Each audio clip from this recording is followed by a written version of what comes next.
iku zat anzala kang nurunaken sapa alladzi ala abdihi ing atase hambane alladzi alkitaba ing kitab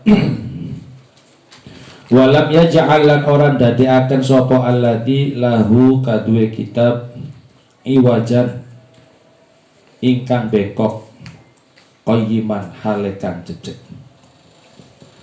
Wassalatu wassalamu ala sayyidina Muhammadin. Wassalatu ta'i tambahi rahmat ta'zim. Wassalamu lan tambahi keselamatan iku ala sayyidina muga tetep ing atase Gusti kita Muhammadin rupane Kanjeng Nabi Muhammad. Harobal batili, harobal batila ya, haroba kang merangi, haroba kang merangi sopo alladzi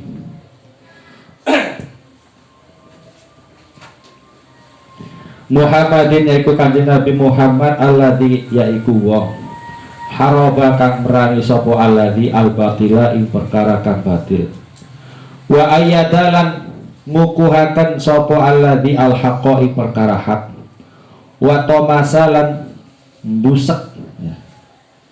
Ngapus sopo alladzi arada ila ing piro-piro sifat asor wa ahyalan ngurip-nguripaken sopo alladzi al fadaila ing piro-piro keutamaan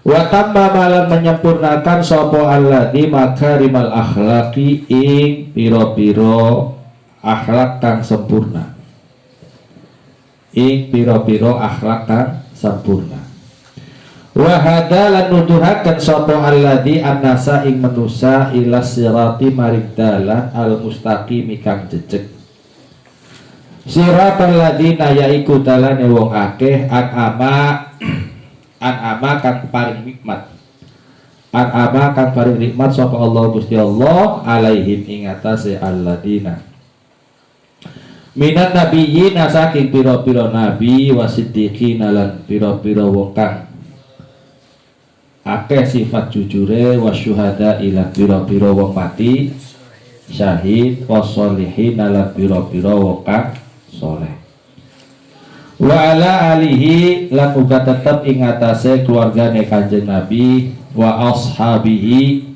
lan pira-pira sahabate Kanjeng Nabi alladzina yaiku wong akeh ihtadau kang oleh petunjuk sapa alladzina bihadihi kelawan petunjuke Kanjeng Nabi wa tabau lan manut sapa alladzina ma ing barang rasamahu kang netepaken sapa Kanjeng Nabi ing ma lahu kaduwe alladzina fadanat maka asor lahu kaduwe alladzina sapa almuluku pira-pira raja wa qadaat lan DP liyah bitahum karena wibawane alladzina sapa al umamu pira-pira sapa al umamu pira-pira. Ini masih seputar mukaddimah ya, pembukaan di dalam kitab ini yang seperti biasa Kiai Musonif di dalam menulis kitabnya pastinya beliau selalu mengawalinya dengan membaca bismillah dan kemudian dilanjut dengan alhamdulillah dan lalu diteruskan lagi dengan membaca sholawat dan salam kepada baginda Nabi Sallallahu Alaihi Wasallam. Ini adalah karena mengikuti daripada beberapa guru-gurunya atau para kiai-kiai ya, yang ketika di dalam mengawali segala sesuatu pastinya akan melaksanakan atau melakukan hal yang sama. Para kiai ketika menulis kitabnya pasti akan mengawalinya dengan bismillah, alhamdulillah, kemudian membaca salawat. Ya.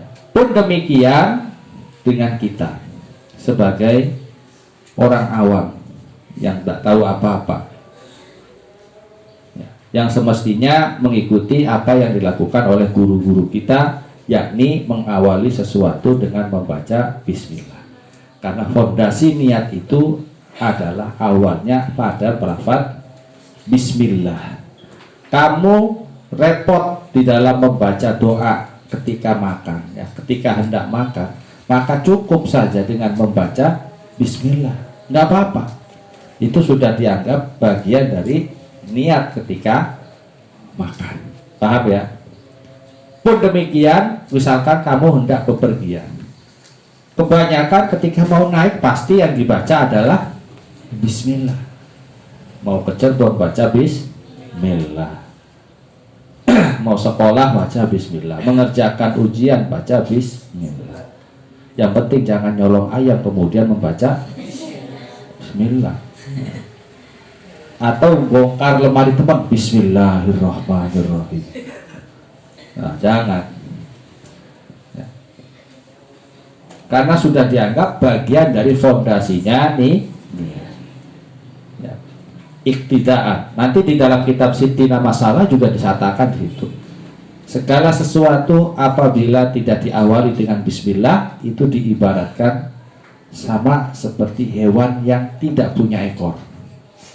Artinya ya pokoknya apapun satu pekerjaan yang tidak diawali dengan membaca bismillah, maka keberkahannya itu sedikit. Bukan berarti tidak dapat berkah. Berkahnya dapat, tapi tidak sebanyak ketika diawali dengan membaca bismillah.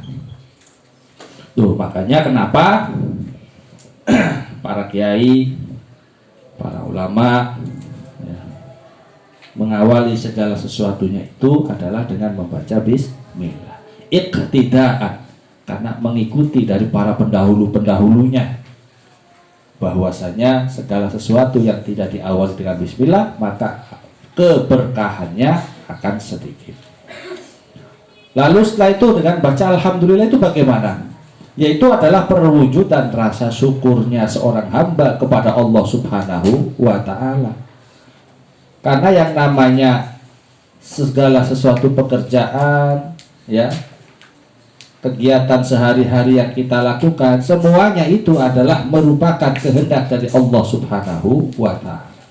Sehingga ketika kita diberikan kesehatan di dalam menulis, kesehatan di dalam belajar, semuanya itu adalah anugerah dari Allah. Maka sudah sewajarnya kita sebagai hamba selalu mengucapkan hamdalah sebagai bentuk rasa syukur kita kepada Allah Subhanahu wa ta'ala. Ya. Dengan rasa syukur kita kepada Allah, niscaya pahala kita akan semakin bertambah. Ya. Kan ada dalilnya, ya kan? Wa idza sa'alaka ibadi anni fa inni qarib. Kemudian mau dilanjut dengan apa lagi?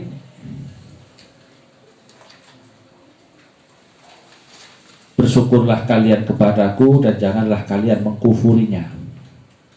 Ya, kan sebaik-baik orang itu adalah selalu orang yang banyak bersyukur. Ya. Nah,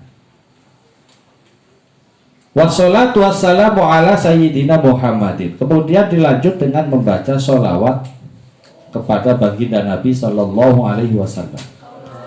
Ini pun juga sebagai bentuk kecintaan seseorang kepada orang yang dicintainya.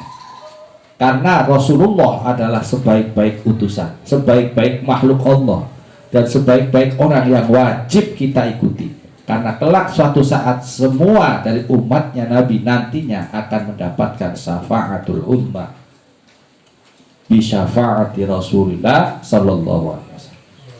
Karena dengan kita selalu dengan baca sholawat akan mengarahkan kita untuk menjadi bagian dari hamba-hambanya yang nantinya mendapatkan syafaatnya kanjeng Nabi.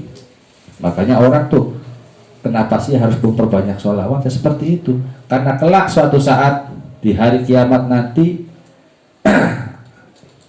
akan ada beberapa orang yang nantinya mendapatkan pertolongan dari baginda Nabi.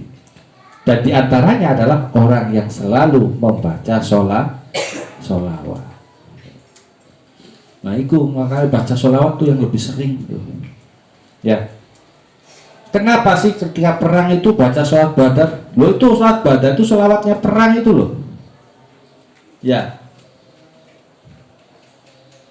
Kita mau perang, sholawat badar tuh muncul keberanian. Makanya kenapa sholat badar itu dibaca? Sholatullah salamullah ala toha rasulillah sholatullah salamullah ala yasin habibillah. Jadi kalau umpamanya kamu baca itu dengan hatimu, niscaya akan tergetar, muncul keberanian kepada siapa saja yang melawan kebatilan. Siapa saja yang dihadapi itu akan dengan gagah berani karena dengan sholawat kepada Kanjeng Nabi. Makanya di sini alladzi harabal batil, kepada beliau baginda Nabi yang selalu memerangi kebatilan, menguatkan segala kebenaran, menghapus segala sifat-sifat kehinaan, menghidupkan segala keutamaan, menyempurnakan akhlak-akhlak seseorang, memberikan petunjuk kepada umat manusia kepada jalan yang lurus, jalan yang diberikan nikmat oleh Allah Subhanahu wa ta'ala kepada mereka semua, dari kalangan nabi, orang-orang yang jujur, orang-orang syahid, dan juga orang-orang yang soleh, juga kepada keluarganya Rasul, para sahabat-sahabatnya yang senantiasa mendapatkan petunjuk dari Allah Subhanahu wa ta'ala. Tuh. Jadi dengan demikian ya, mudah-mudahan kita semua termasuk golongan orang-orang yang kelak nantinya mendapatkan syafaatul uzma di hari kiamat nanti.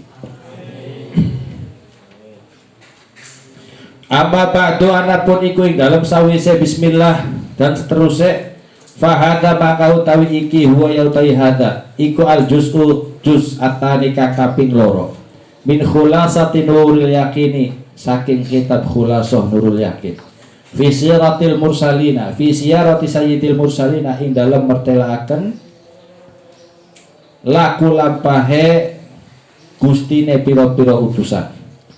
Rotab tuhu kang murut-murutaken, rotab tuhu kang murut-murutaken sapa isun ing khulasah atau ing juz fi suwai'atin, ing dalam pira-pira mangsa sedelat, ing dalam pira-pira mangsa sedelat.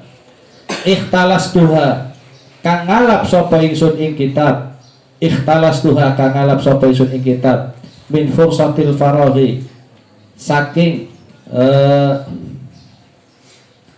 kesempatan kang nganggur ya. Kesempatan kang nganggur, mutajasiman hale wong kang wedi ya, merdi-merdi ya, hale wong kang merdi-merdi al masyaqata ingkang elat likil lati bidoati karena stitike bekal ingsun, karena stitike bekal ingsun, amalan karena ngarep-ngarep firman faatil qasirina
munafiqil Madinati saking pira-pira wong munafike Madinah, wal yahudi lan wong Yahudi, wa musyriki Quraisyin lan pira-pira wong musyrike Quraisy.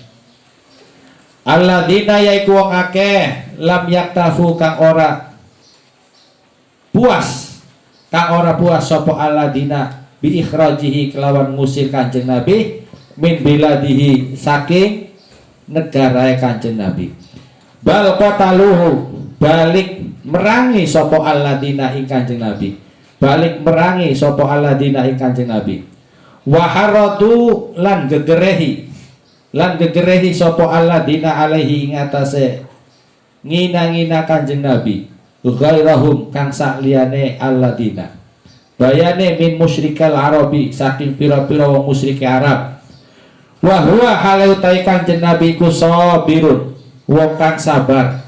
Roja ahidayatihim karena ngarep-ngarep petunjuke alladzina. Wa malan barang amalahum kang agawe sapa Kanjeng Nabi ing alladzina bihi kelawan ma. Ba'da an haqqaqa ing dalam sawise nyata-nyataken sapa Allah Gusti Allah roja'ahu ing arep-arepe Kanjeng Nabi bil fathi kelawan kebukai Mekah. Bayane min makarimil akhlaq saking pira-pira mulyane akhlak atau mulyane pira-pira akhlak.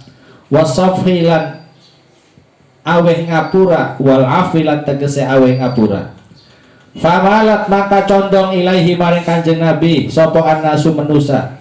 Wa dakhalu lan pada mancing sapa nas fi dinillahi ing dalem agamane Allah afwajan hale pira-pira kelompok.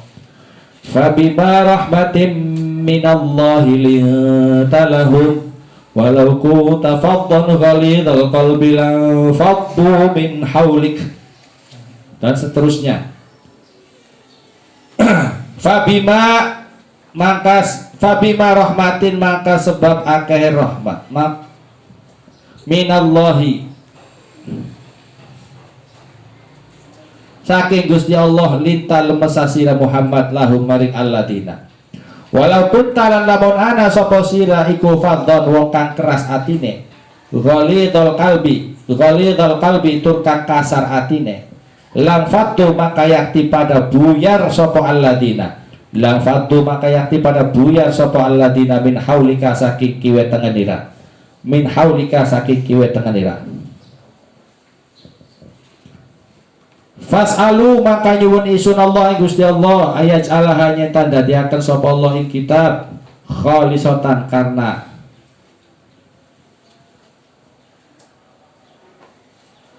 kang murni nafiatan tur kang manfaati.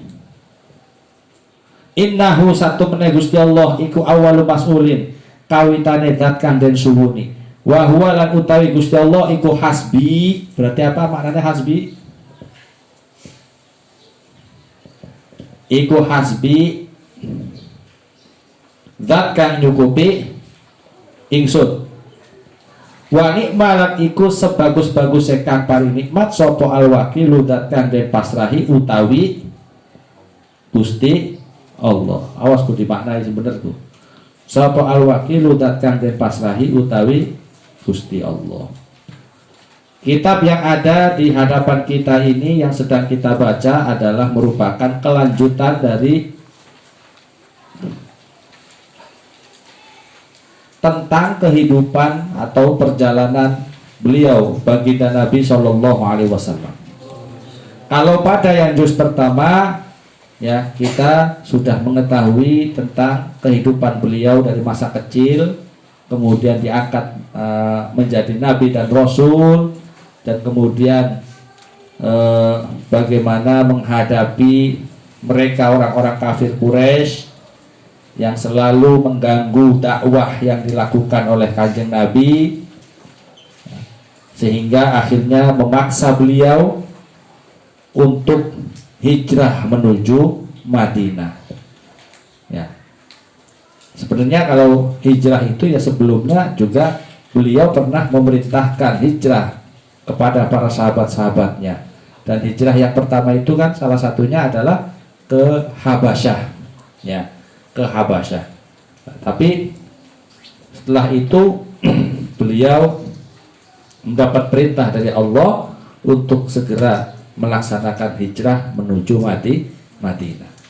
Karena pada saat itu banyak sekali orang-orang Arab dari kalangan Madinah itu yang banyak memeluk agama Islam. Bahkan mereka semua mengundang beliau baginda Nabi Shallallahu Alaihi Wasallam untuk segera menuju Madinah agar tidak mengalami gangguan-gangguan seperti yang dirasakan beliau ketika berada di kota Mekah.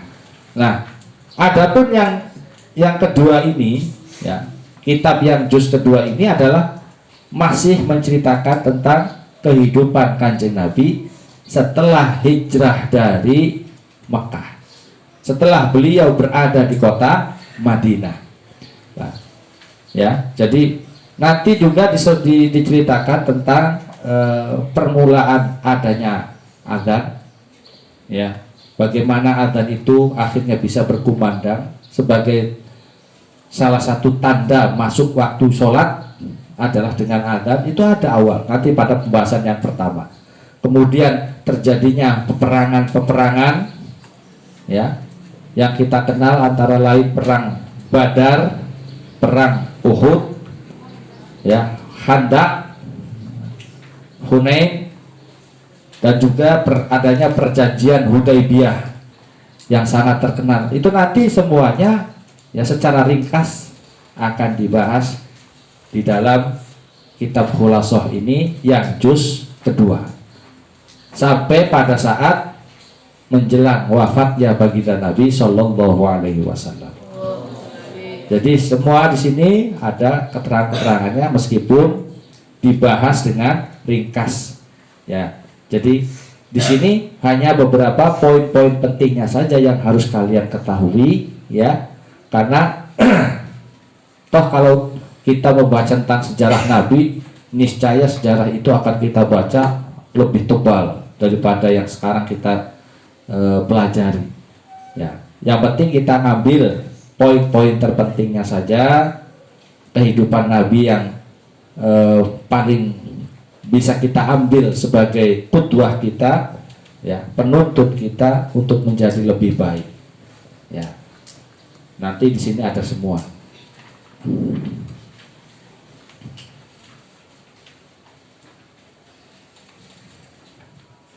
Terus as-sanatul ula minal hijrah, utawi iki ku tahun pertama minal hijrah saking hijrah. Wallahu a'lam bishawab. Al-Fatihah.